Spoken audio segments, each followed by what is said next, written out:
What if your last words before execution could save your life? When the alien queen demanded to know why I dared look at her, I told her the truth. Because you are beautiful. That single moment of honesty shattered centuries of protocol and started a chain reaction that would redefine two civilizations. The grand hall breathed with captured light, each surface holding the ghost of a stolen moon. Armor plates along the walls gleamed like dark water, reflecting the slow orbit of smaller captured celestial bodies that drifted near the vaulted ceiling. At the center of this display of absolute power stood the human soldier, his uniform still smeared with the dust of a world she had never seen. He didn't kneel. He didn't avert his eyes. He simply stood there, measuring the space between them as if calculating escape routes that didn't exist. Her voice cut through the chamber's hum, sharp and final. "How dare you look at me?" The question hung in the air, a blade waiting to fall. Along the walls, the guards shifted their weight, armor whispering against armor. They had seen this dance before, the challenge, the defiance, the swift conclusion. Their hands rested on weapons that had ended countless lives in this very room. His heart hammered against his ribs, a frantic rhythm at odds with his still expression. He kept his eyes on her luminous form, on the subtle shift of light across features that were alien yet undeniably striking. In that suspended moment, military training warred with something deeper, something that recognized the loneliness in her perfect posture. He knew the statistics, the documented cases where human honesty had been met with immediate termination in alien courts. Truth was a currency that rarely traded well across species lines. Yet when he spoke, his voice carried no tremor. "Because you are beautiful." The words fell into the silence, simple and unadorned. They hung there undefended. The guards' grips tightened on their weapons, joints creaking in anticipation. But the execution order didn't come. The queen's head tilted slightly, the first break in her imperial composure anyone had witnessed in living memory. The soldier's world tilted with it, balance shifting toward some unknown future where beauty might indeed be reason enough to stay alive. Beauty had never been mentioned in her presence. It violated the careful architecture of her reign, the unspoken codes that maintained the distance between ruler and subject. Her second question came sharper than the first, edged with genuine disbelief.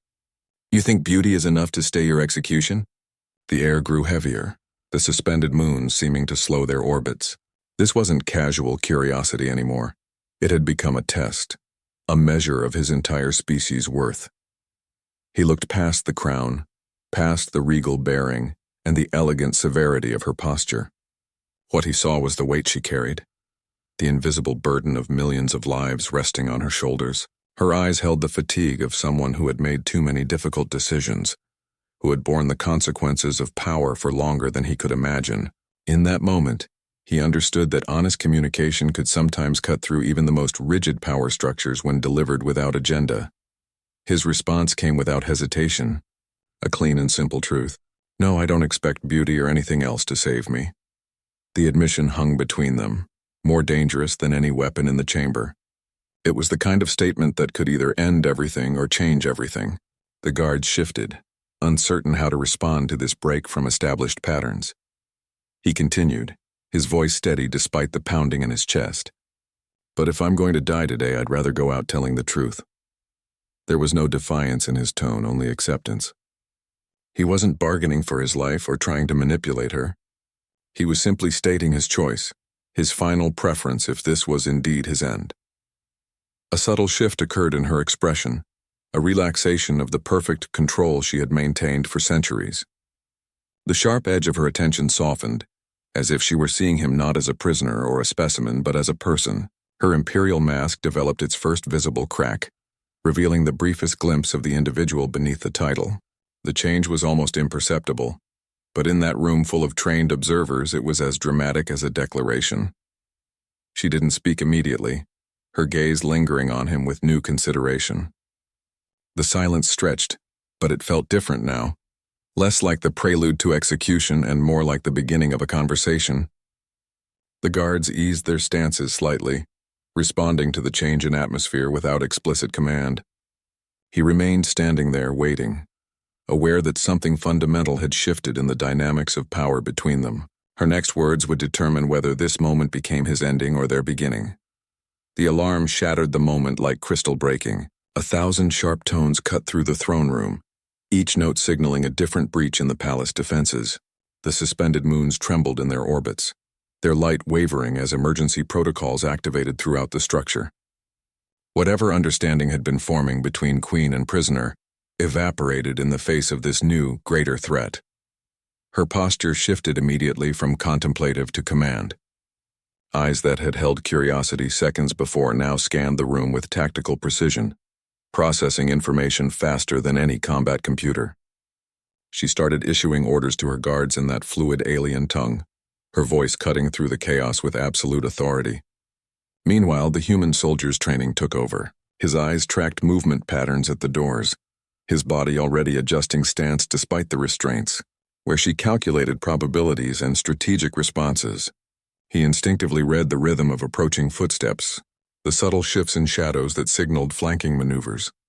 Her elite guards formed defensive positions, their armor locking together to create a living shield around their ruler, but they were falling back, giving ground too quickly.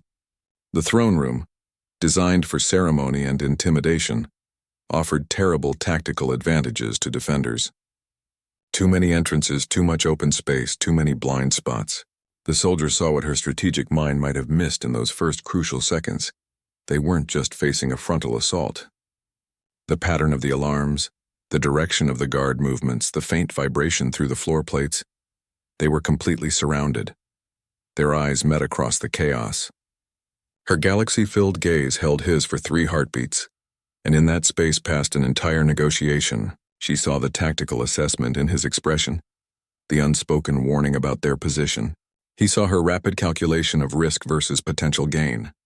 The queen who had never trusted an outsider weighed the certainty of being overrun against the possibility that this human's unique perspective might offer survival. Her hand moved, not toward the weapon at her hip, but toward the restraints on his wrists. The crystalline bindings hummed as her fingers brushed them, responding to her biological signature. They unfolded like blooming flowers, releasing his hands with a soft sigh of energy dissipation. The gesture was economical, practical, devoid of ceremony. A prisoner became a potential ally in the space between one breath and the next. He flexed his freed hands, the feeling returning to his fingers. The dynamic between them had shifted irrevocably. No longer captor and captive, but 2 beings facing a common threat from vastly different perspectives. She didn't offer explanations or conditions. The simple act of unlocking his bindings contained all the trust she was willing to extend, for now. The alarms continued their relentless shrieking, but in the eye of this storm, a new partnership had taken its first tentative breath. The weapon spun through the air between them, a complex structure of interlocking angles that seemed to shift and reform even as it moved. It hummed with contained energy, a low vibration that resonated in his bones before it even reached his hands. He caught it awkwardly, his fingers remembering the familiar weight and balance of Earth-made firearms. This thing felt alive in his grip, its surface warm like skin, its contours adjusting subtly to his palm as if learning his handprint. The queen watched him, her expression unreadable. "Prove yourself useful then," she said, the words less a request than a measurement of worth. His mind raced through the implications.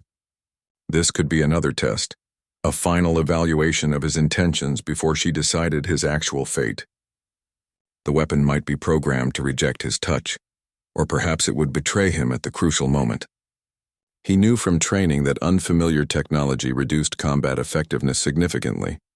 A soldier fighting with strange tools becomes hesitant, second-guessing every movement.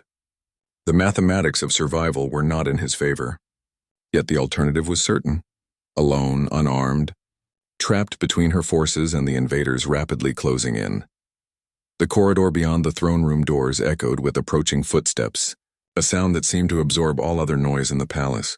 Time compressed, became something tangible and scarce. He made his decision not with conscious thought but with the instinct that had kept him alive through 3 planetary conflicts. His fingers tightened around the weapon, feeling its energy patterns sync with his pulse. It was like holding a captured star, wild and unpredictable yet responsive to his will. He met her gaze across the humming space between them. The promise he offered came from some childhood memory, words that had meant absolute truth when he was young enough to believe in such things. "Cross my heart," he said, the old human phrase feeling both absurd and profoundly serious in this alien hall.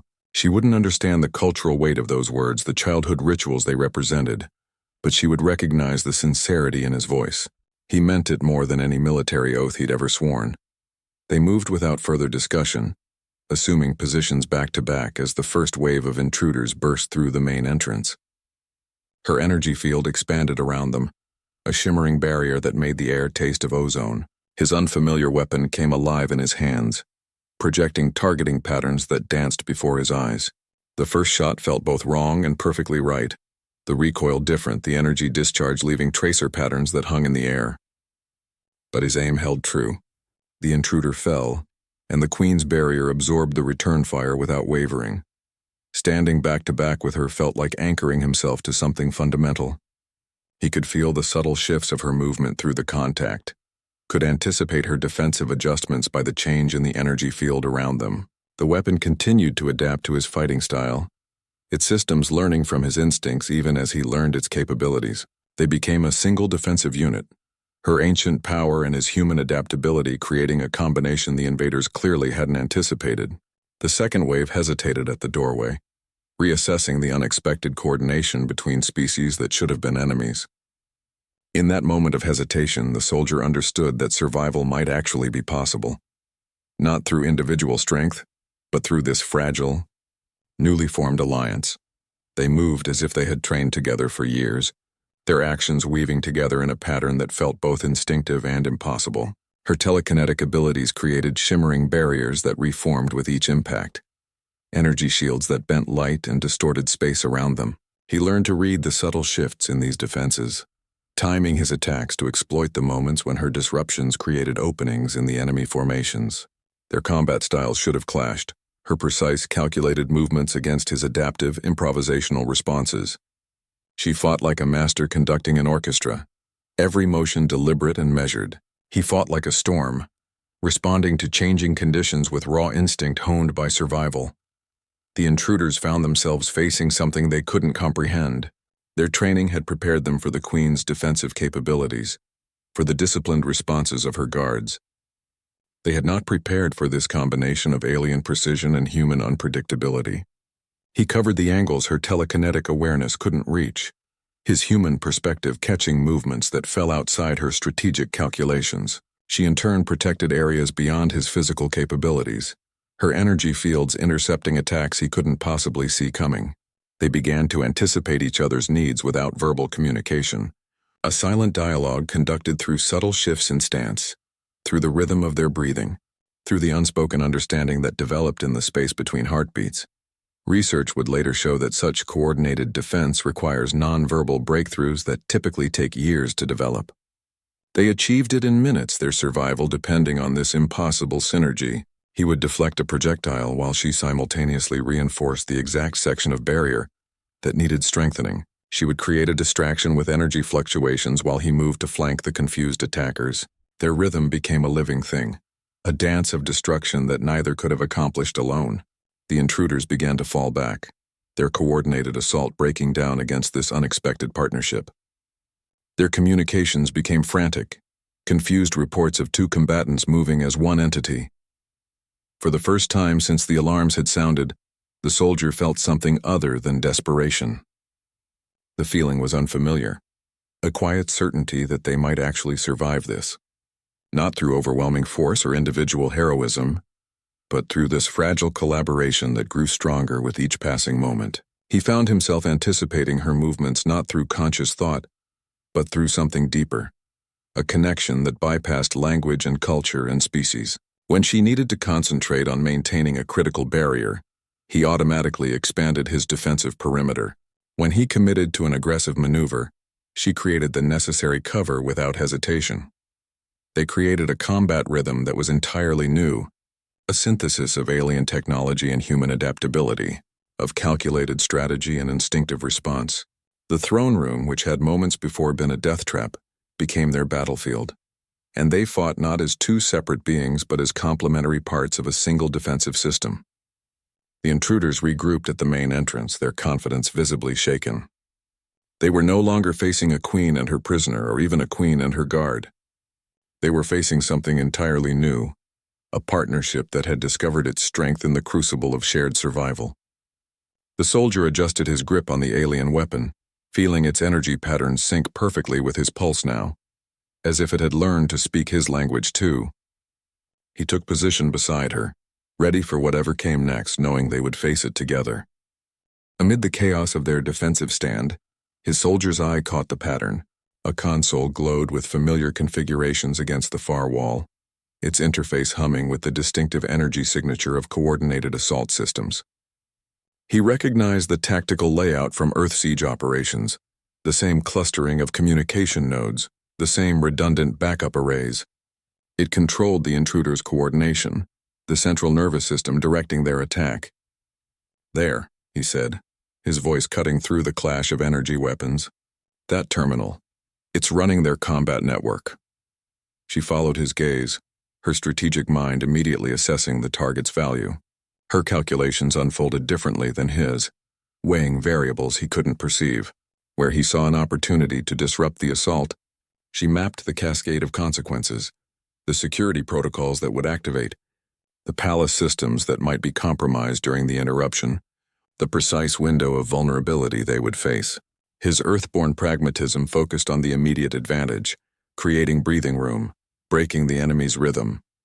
Her imperial thinking measured the risk against potential long-term gains, her mental processes accounting for factors invisible to human perception.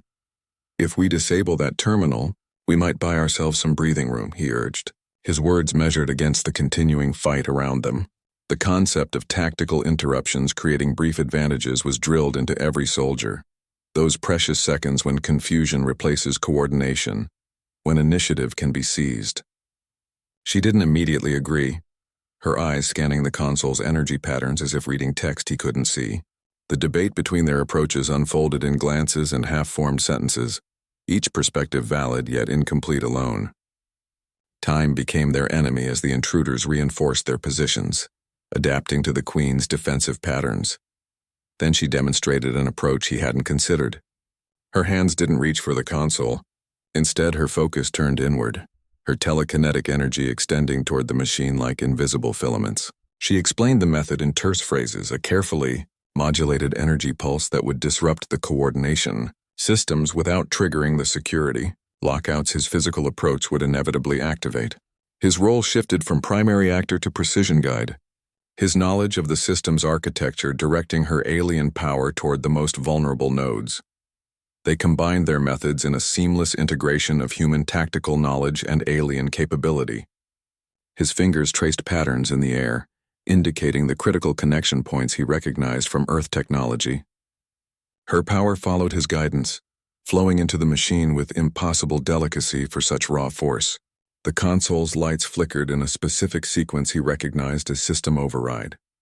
Not the crashing failure his approach would have caused, but a graceful takeover that left their enemies suddenly disconnected while preserving palace security.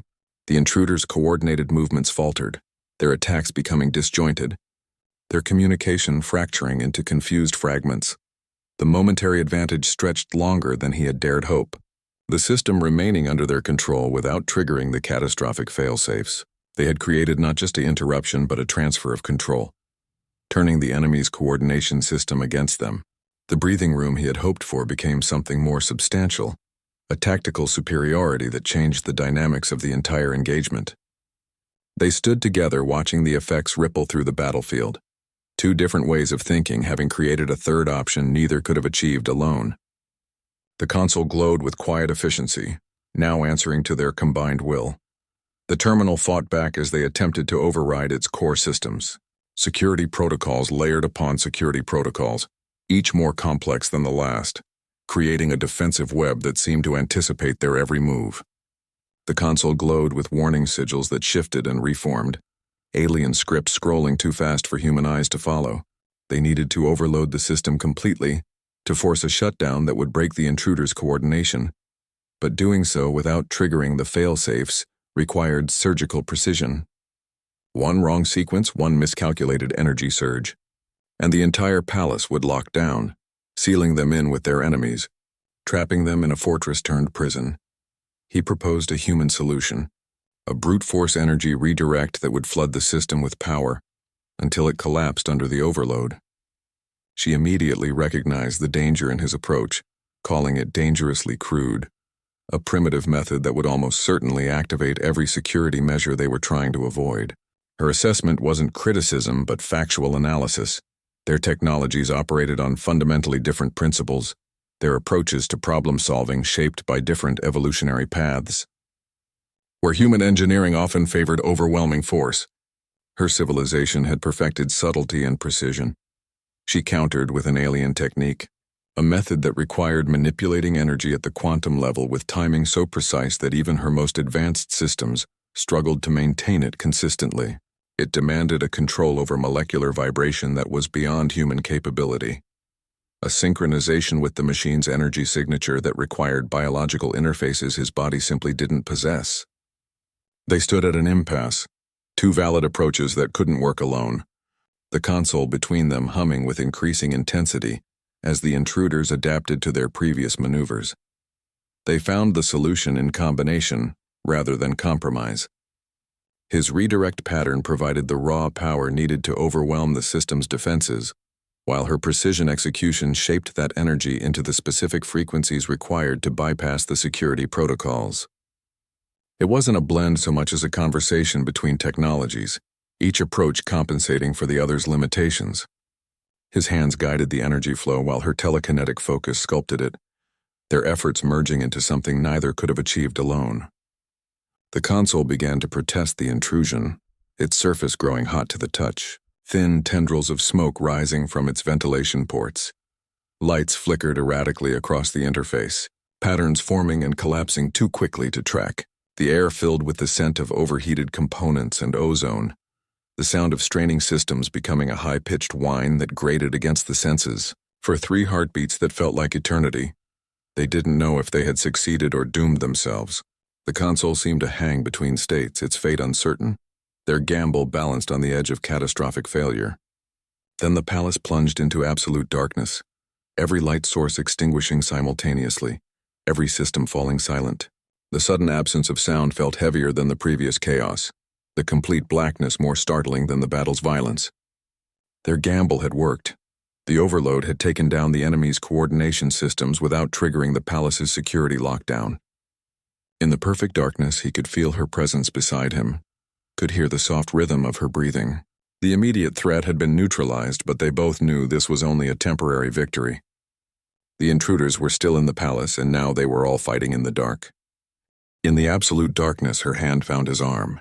Her touch was surprisingly deliberate, not tentative or questioning. She guided him through the blackness with absolute certainty, her steps silent on the floor that seemed to hum with pent-up energy beneath their feet.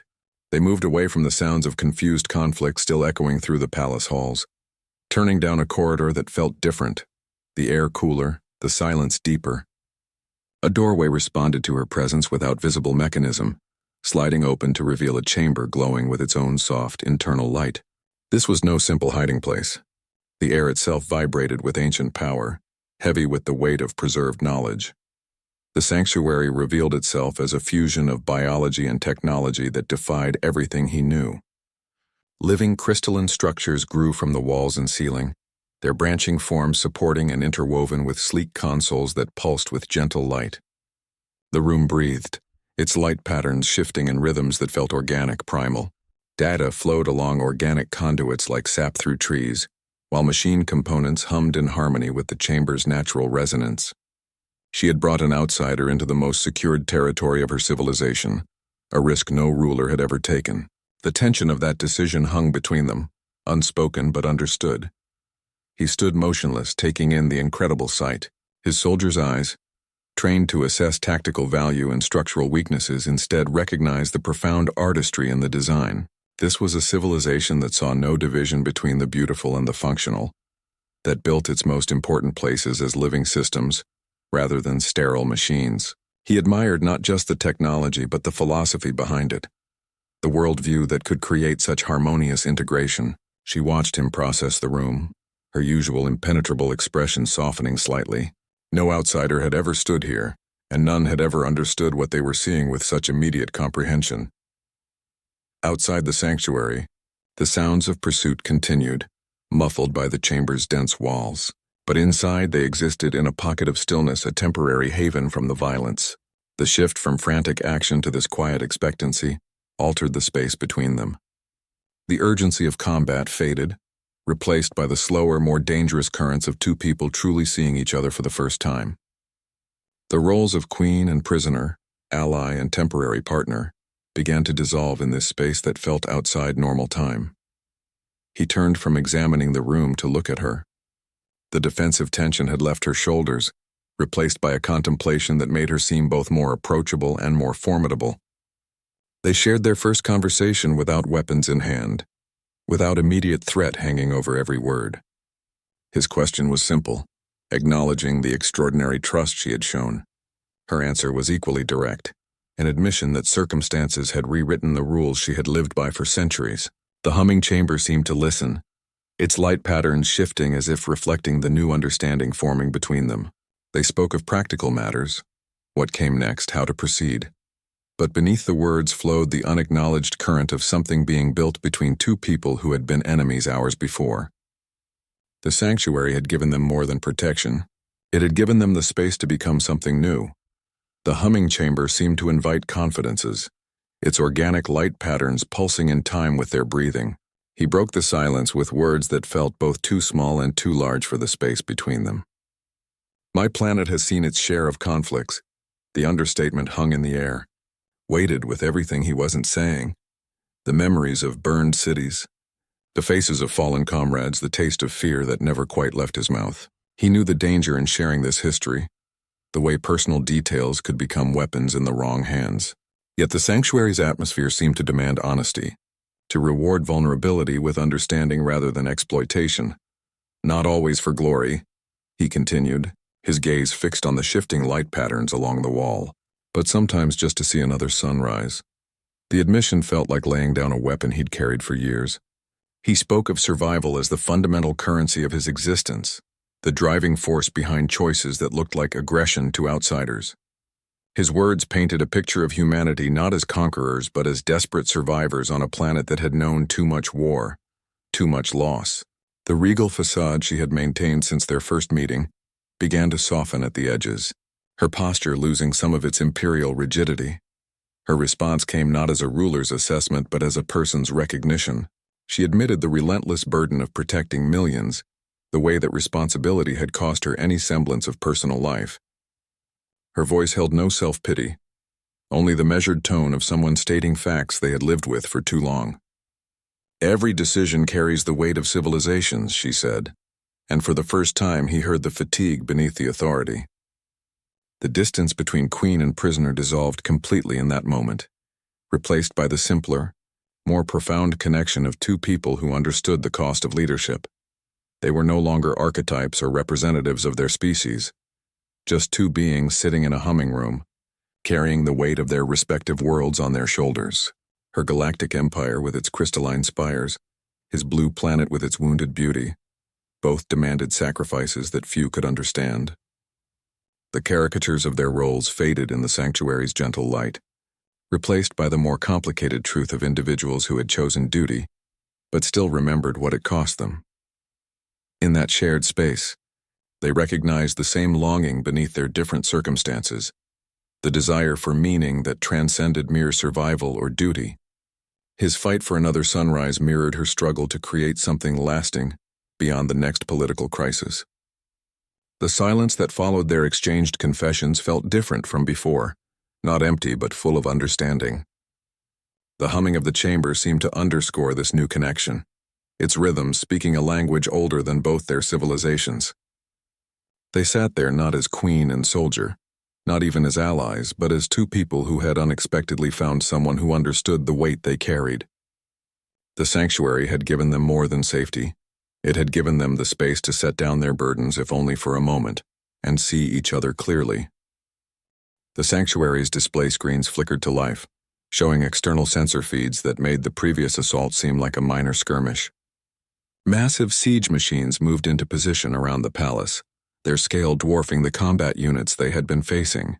These weren't soldiers anymore. They were infrastructure, walking fortresses that could level continents. Her voice cut through the tension with new urgency.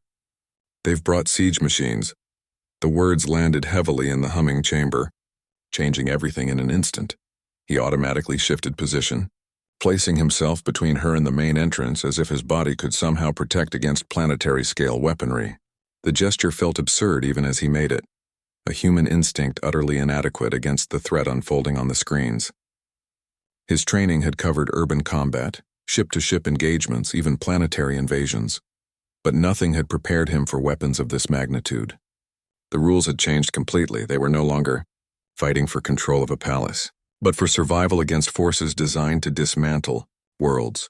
She studied the displays with a focus that seemed to shut out everything else. Her fingers traced patterns in the air, activating systems within the sanctuary that responded to her touch with deepening hums of awakening power. She was contemplating defenses that hadn't been used in centuries, ancient systems whose capabilities even she didn't fully understand. The palace around them wasn't just a structure. It was a repository of technologies from countless generations, some so advanced they bordered on legend. Their partnership, forged in corridor fighting and terminal overrides, now had to operate at an entirely different level.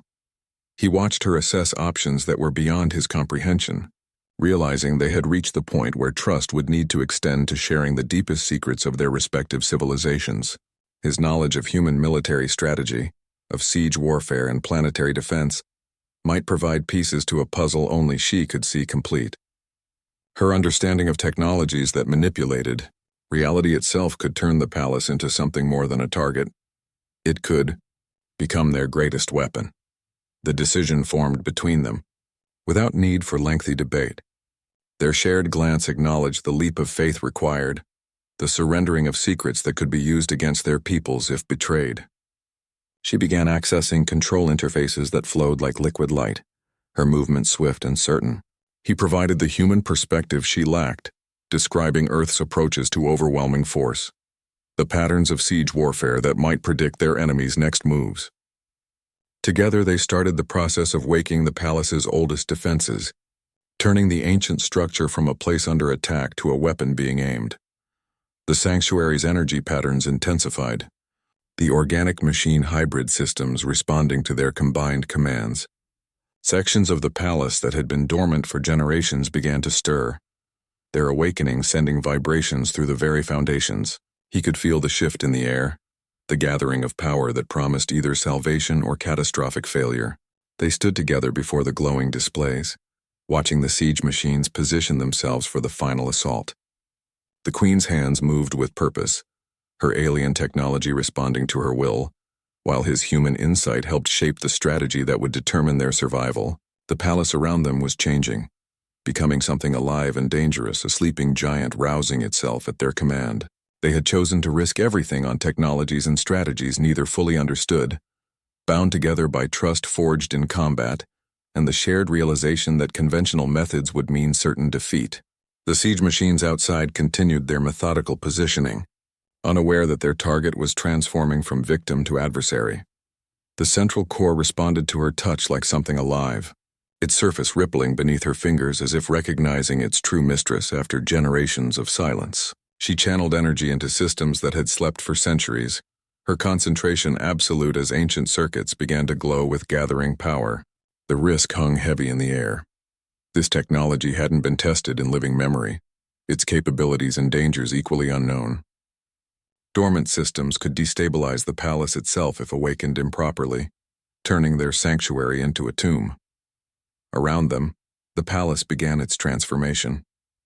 Sections of walls that had appeared seamless moments before now unfolded to reveal turret systems of impossible complexity, their surfaces shifting like liquid metal taking form. From hidden chambers throughout the structure, drone platforms activated with soft hums of energy, rising into positions that suggested strategic purpose rather than random deployment. The environment itself was changing, becoming something more than architecture. It was becoming a participant in their defense. He maintained his position at the chamber entrance, providing cover fire against the intruders who were beginning to understand that the rules had changed.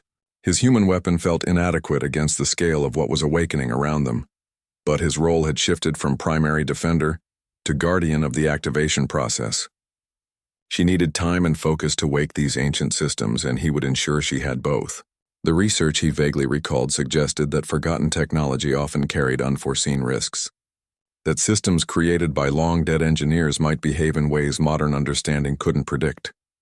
The palace seemed to breathe around them, its very structure participating in the battle. Walls reinforced themselves with energy barriers that appeared from nowhere.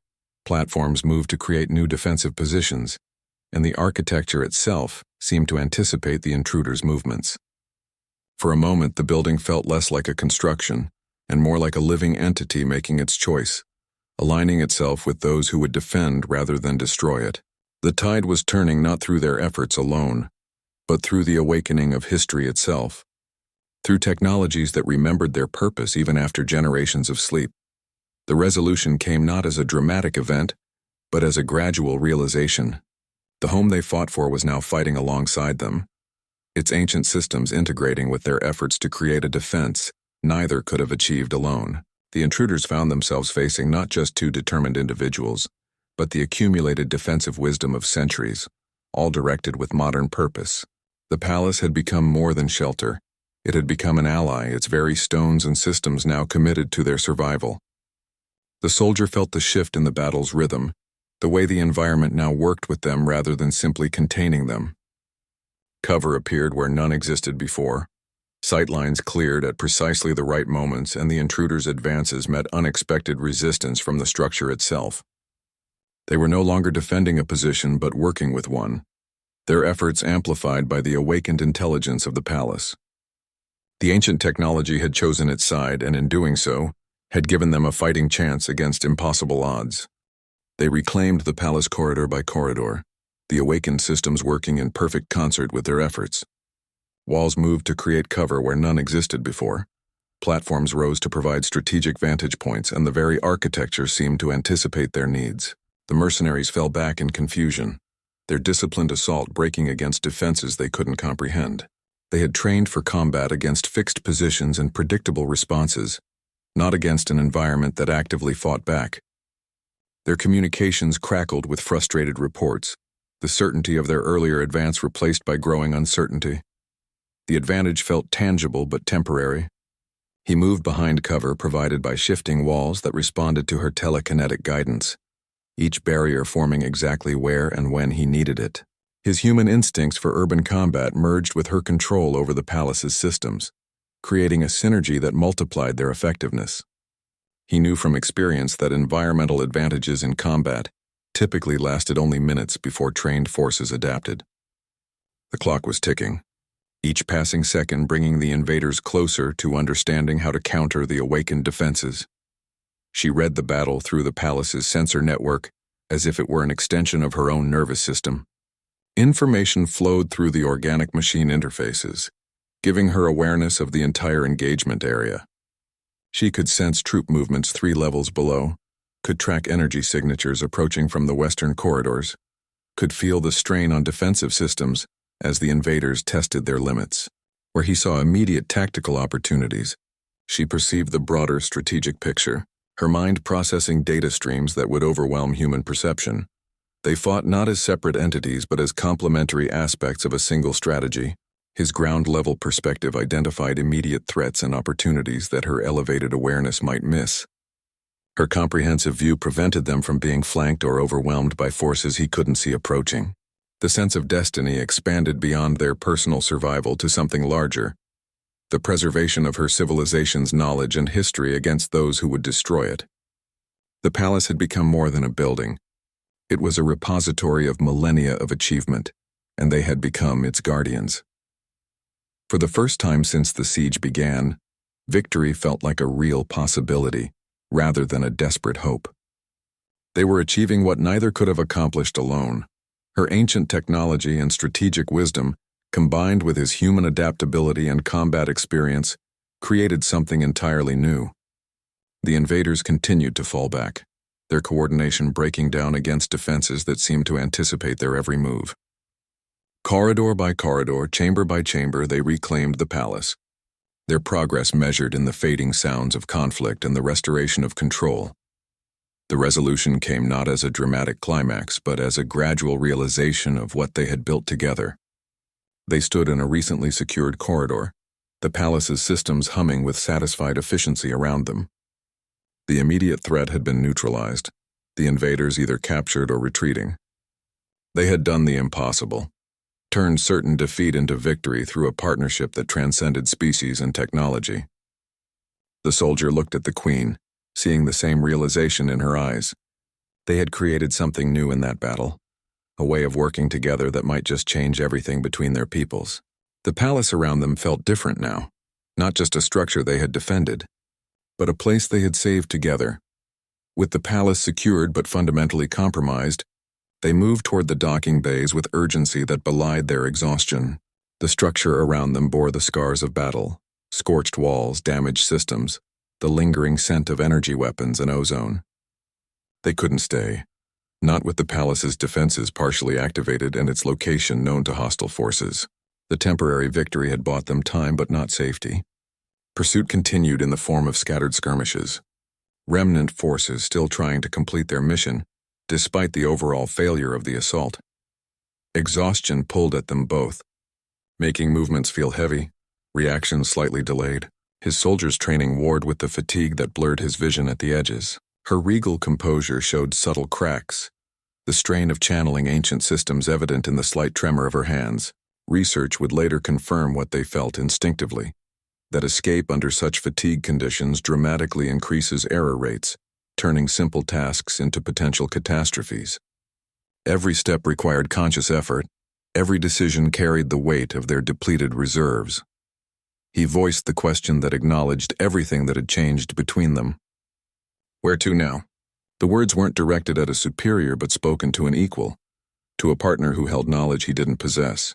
His question recognized that their fates were now intertwined, that destination had become a shared concern rather than her solitary decision.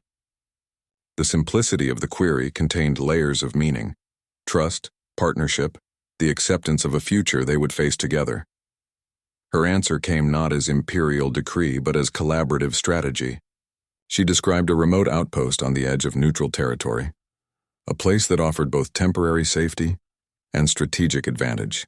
Her explanation included his perspective, considering factors that mattered to someone from another world: access to communications, potential for resupply, defensive capabilities. They were no longer fleeing battle but embarking on what strategists would later call a strategic exodus, a purposeful withdrawal to preserve strength and plan the next move. The docking bay represented both immediate escape and unknown future. Dozens of vessels sat in various states of readiness, from sleek diplomatic craft to armored transports. The choice they made here would determine their options, their capabilities, their very survival in the coming days. They moved through the bay with purpose now, their exhaustion momentarily forgotten in the face of this critical decision. The sounds of distant fighting provided constant reminder that time remained their enemy. They chose together, their selection reflecting their new partnership. Not the fastest ship or the most heavily armed, but an escape pod with advanced stealth capabilities and long-range communications. It represented their shared priorities: survival through discretion rather than confrontation, the ability to plan rather than simply react. The pod hummed to life at her touch, its systems responding with the familiar energy signature of her technology. They boarded together, leaving the damaged palace behind, their partnership solidified by this mutual choice. The hatch sealed behind them with a definitive sound, separating them from the chaos they had survived. The small space felt simultaneously confining and liberating, a temporary prison that represented their best chance at freedom. He took the co-pilot's seat without hesitation, his hands already familiar with the basic controls from their earlier collaboration. She initiated the launch sequence, her movements assured despite the fatigue that shadowed her features. The bay doors opened to reveal the star-filled blackness beyond, and for a moment they simply looked at each other, understanding that they had passed the point of no return together. The pod lifted from the docking platform, leaving the palace and everything it represented behind them, carrying them toward an uncertain future that they would now face as partners. The escape pod's close confines created an unexpected intimacy, shrinking the vastness of space down to the space between their seats. The immediate danger had receded, leaving a quiet hum of systems and the soft glow of control panels. Their conversation, once dominated by tactics and survival, began to soften at the edges. shifting from strategic planning to something more personal. The tension of vulnerability lingered. Any admission could affect their carefully balanced partnership, introducing complications neither had anticipated. She studied him with a curiosity that felt different from her earlier assessments.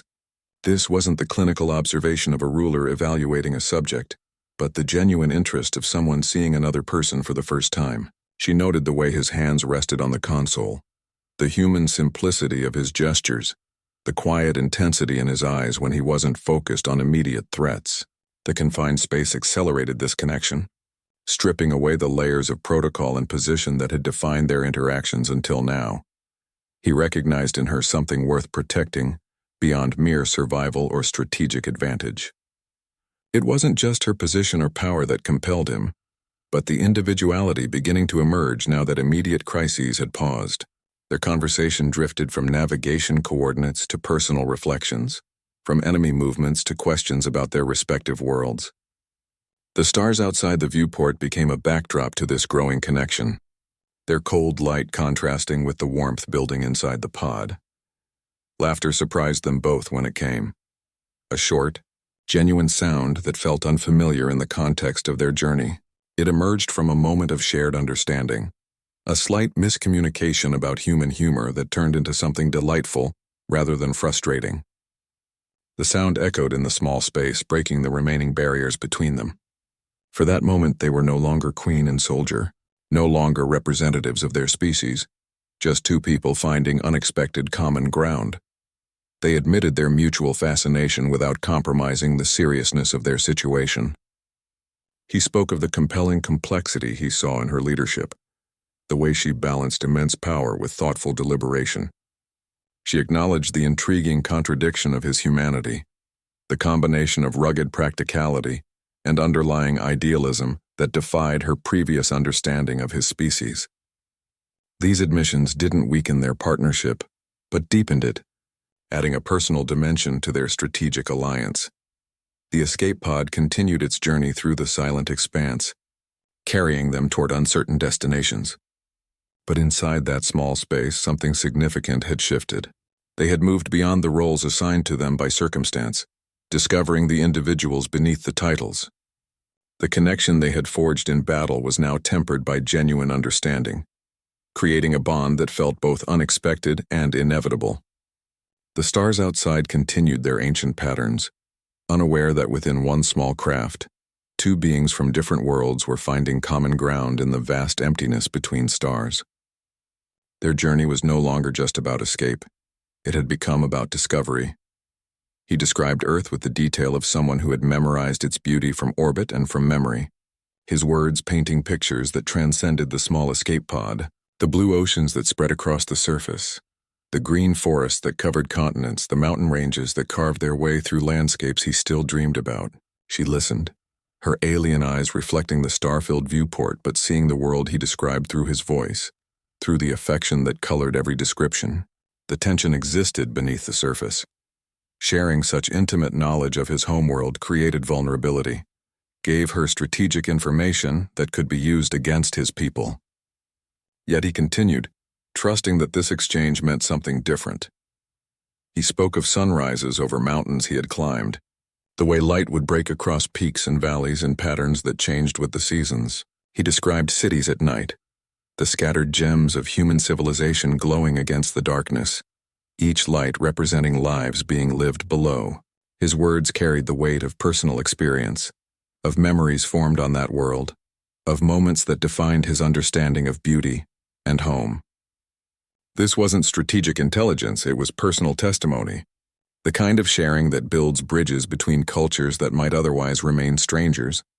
She absorbed his descriptions, her own perspective shifting as she compared his world to hers. Where his Earth had organic, flowing beauty, her star-spanning empire featured crystalline spires that reached toward the heavens, structures that refracted light into rainbows even in the depths of space. Their conversation became a mutual exploration rather than an assessment, a sharing of what made their respective civilizations unique rather than a comparison of military capabilities or technological achievements. Her perception of humanity underwent a subtle but profound change, from potential threat to possible partner. from unknown quantity to civilization with its own rich tapestry of experiences and values. The exchange deepened as she responded with descriptions of her own world, of cities built among the stars, of gardens that grew in zero gravity with flowers that sang in frequencies beyond human hearing. They weren't negotiating or strategizing, they were simply sharing. Two people from different worlds discovering the common ground of appreciation for beauty, for home, for the places that shaped them. Her initial clinical assessment of humanity as potentially primitive gave way to a more nuanced understanding, one that recognized the depth of human experience and connection to their world. She began to see Earth as he saw her empire, with wonder rather than calculation, with curiosity rather than suspicion. The blue oceans became more than geographical features. They became the cradle of a civilization that valued their world deeply. The green forest represented not just resources, but ecosystems that humans had learned to appreciate and protect. His descriptions had accomplished what diplomatic missions had failed to achieve. They had made his world real to her, had given her a window into why humanity fought so fiercely for their small planet. The resolution came quietly, without ceremony, as she looked at the star chart and pointed to where Earth would be, her finger tracing the orbital paths with new understanding. She saw it not as a strategic position to be controlled, but as a world to be appreciated, much as he had come to see her empire not as a threat, but as a marvel of alien achievement. The escape pod continued its journey, but the distance between their worlds had grown smaller in that conversation, bridged by shared appreciation and mutual curiosity. Her question emerged from the stillness between them, soft yet startling in its vulnerability. Do you ever wonder what life would be like without all this chaos? The words hung in the pod's quiet hum, carrying a weight that surprised them both. Rulers didn't usually admit such longing, didn't voice the fatigue that came with endless responsibility. The tension beneath her question was real. Considering peace could undermine their defensive posture, could make them vulnerable if they let their guard down. Yet she asked anyway, the admission feeling necessary in this space they had created between stars. His answer came from a soldier's philosophy rather than diplomatic training, shaped by years of survival rather than political theory. Sometimes peace isn't about escaping the chaos. He spoke slowly, choosing words that felt true rather than polished. Studies would later confirm what they were discovering, that shared visions of peace accelerate alliance formation, that common dreams can bridge divides that logic cannot cross. But in that moment, he wasn't thinking about research or strategy. He was simply telling her what he had learned through years of conflict. Maybe it's about finding someone who makes the chaos worth enduring. The statement settled between them, more intimate than tactical, more personal than political. It wasn't a grand declaration or a strategic proposal, just a simple truth spoken in the quiet of the escape pod. They were no longer discussing military strategy or survival techniques. The conversation had shifted entirely, moving from practical concerns to philosophical possibilities, from immediate threats to future hopes. The resolution came not as a decision, but as a realization. They began to reframe their entire journey, seeing it not as escape from danger but as quest for something new. The chaos they had endured became the backdrop against which they had found each other, the difficult circumstances that had revealed their compatibility, their shared experiences in the palace siege, their coordinated defense, their moments of vulnerability in the sanctuary. All of it had forged a connection that made the struggle meaningful. They sat in comfortable silence for a time, the hum of the pod systems the only sound between them. The stars outside continued their endless journey, but inside the small craft something had shifted permanently. They were no longer just allies surviving together. They were becoming partners building toward something. The question of peace had transformed from abstract concept to personal possibility, from political ideal to shared aspiration. Their conversation had opened a door neither had expected to find, revealing a future where the chaos wasn't eliminated but transformed into something worth facing together. The escape pod carried them forward, but their focus had shifted from where they were going to what they were becoming. In the quiet aftermath of securing alliances across neutral territories, they stood on the balcony of their temporary residence, the twin moons casting soft light across the landscape below. The political landscape had shifted to accommodate both their species, fragile treaties balancing on the edge of understanding. The air between them held the tension of unspoken feelings that could complicate already delicate diplomacy. He watched her in the moonlight, the lavender glow of her skin seeming to absorb the celestial light, and knew the time had come to voice what had become undeniable. He spoke with the certainty that had grown through battles fought side by side, through shared vulnerabilities in escape pods, through quiet conversations that had revealed their true selves. The risks were real. Their personal connection could be seen as weakness by those who preferred clear divisions between species. Yet research from countless civilizations indicated that personal political alignment actually strengthened governance, creating leaders whose private and public goals moved in harmony rather than conflict. His words came slowly, chosen with care yet carrying the weight of absolute conviction. "If you'll have me," he began, his voice steady despite the significance of the moment, "I'd like nothing more than to build a life with you." The proposal hung between them, simple yet profound. He continued, his gaze not leaving hers. To create something new, something beautiful together. These weren't just romantic words, they were a vision of governance, of leadership, of citizenship that transcended the boundaries of their respective worlds. He was offering not just his heart, but his commitment to a shared future, where their personal connection would become the foundation for political unity. She considered his words not as a queen, assessing a subject's proposal, but as someone who had found an unexpected equal. Her galaxy-filled eyes showed the calculation not of risk assessment, but of genuine consideration, weighing the possibility of happiness against the responsibilities she carried. The regal facade she maintained for diplomatic purposes softened, revealing the individual beneath who had been surprised by connection where she had expected only duty. She saw the truth in his eyes, that this was about more than romance, that he understood the complexities of blending their lives and leadership. The resolution came without dramatic declaration.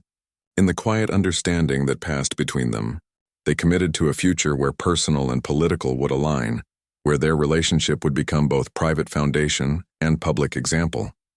Their hands found each other's, the human warmth meeting the cooler temperature of her skin, symbolizing the blending they were choosing.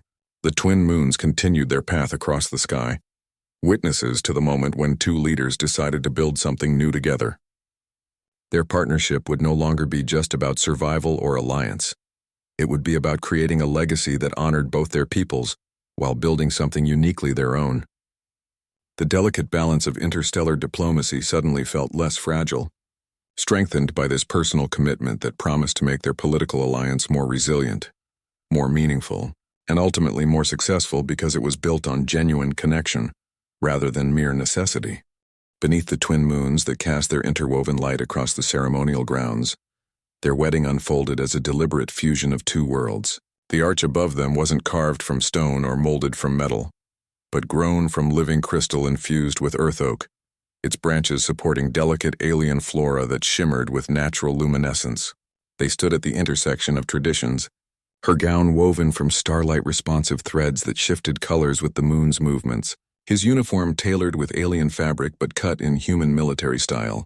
The ceremony symbolized cross-cultural synthesis rather than conquest, each element carefully chosen to represent unity rather than dominance. The tension of blending traditions hung in the air like perfume. Too human, and the alien dignitaries might feel excluded. Too alien, and the human guests would miss the familiar comforts of home. They had consciously created new rituals that honored both heritages, understanding that neither culture should feel secondary or appropriated. When they exchanged vows, he spoke in her language, the alien words feeling both foreign and right on his tongue.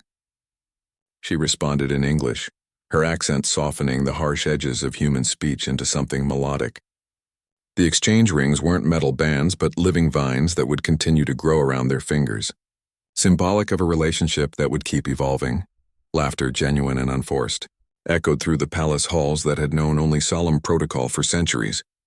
The sound seemed to startle the ancient walls into remembering they could hold joy as well as power. Children from both species played between the tables, their games adapting to include each other's abilities and customs. The palace had transformed from a seat of power to a home, its grandeur now warmed by the presence of family and shared celebration.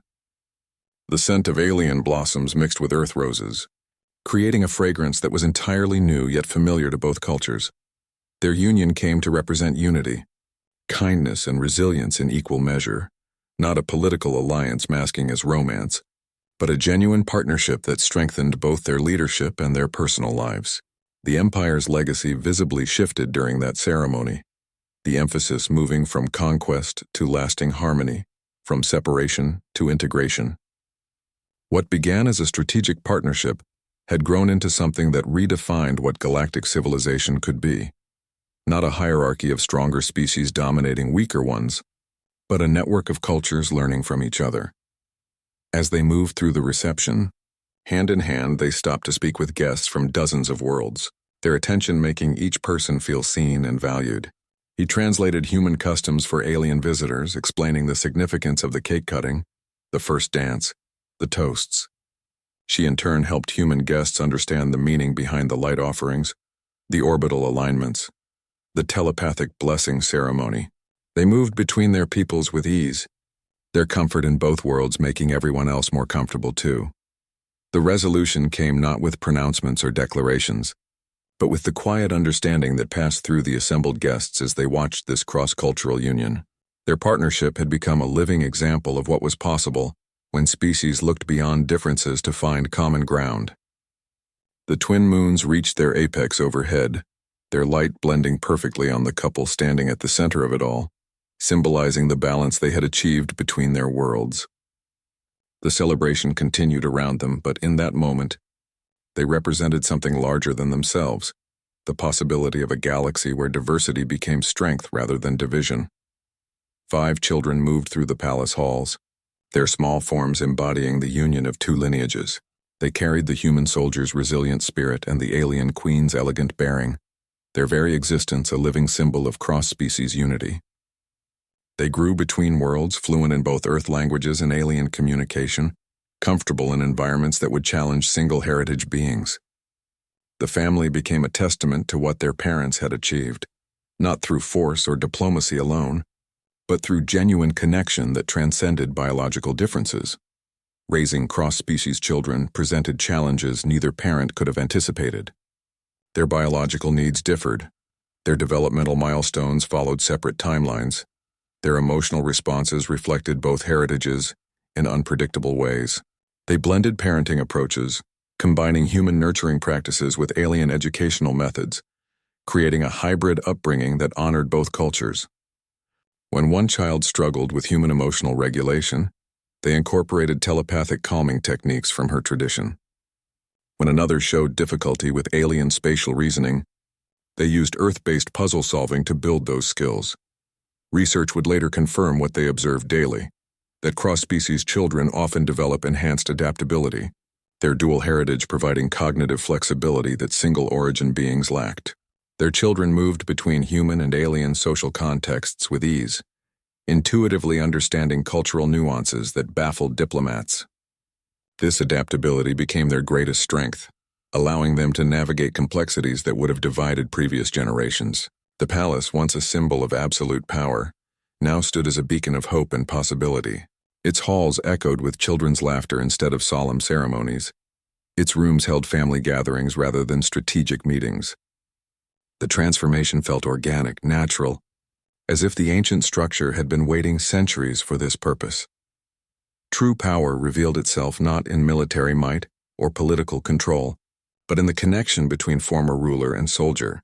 Across species, through their growing family, their story became a testament to hope born from conflict, proof that even the most entrenched enemies could find common ground and build something beautiful together. The stars themselves seemed to witness this partnership that redefined civilization, their constant light observing the creation of a new model for interstellar relations. They created a life where every sacrifice proved worthwhile, where the risks they had taken yielded rewards beyond political stability. Watching their children play in the palace gardens, human laughter blending with alien melodic communication, small hands learning both Earth games and alien patterns, they understood this was their greatest achievement. The legacy they built wasn't in treaties or territorial gains, but in these 5 beings who carried both worlds within them, who would grow to lead not through dominance but through understanding. The resolution came quietly, in the ordinary moments that made up their extraordinary lives. tucking children into beds that combined human comfort with alien sleep technology, reading stories that blended Earth folklore with alien legends, solving problems that required both human practicality and alien perspective. They had created something entirely new, a family that represented the best of both cultures, a living example of what became possible when differences became strengths rather than divisions. The stars continued their ancient journey, but down in that palace turned home, a new kind of civilization was taking root, one child at a time. Their journey reminds us that authenticity can disarm even absolute power. When the soldier told his simple truth under threat of death, he began dismantling generations of isolation. True partnership emerged not from strategy, but from mutual respect forged in shared trials. Sometimes the most revolutionary act isn't grand defiance, but honest words spoken when silence would be safer. Their story shows that connection often begins where protocols end. What started with a glance and a confession grew into a legacy that changed two civilizations, proving that courage comes in many forms, and the simplest truth can tilt worlds.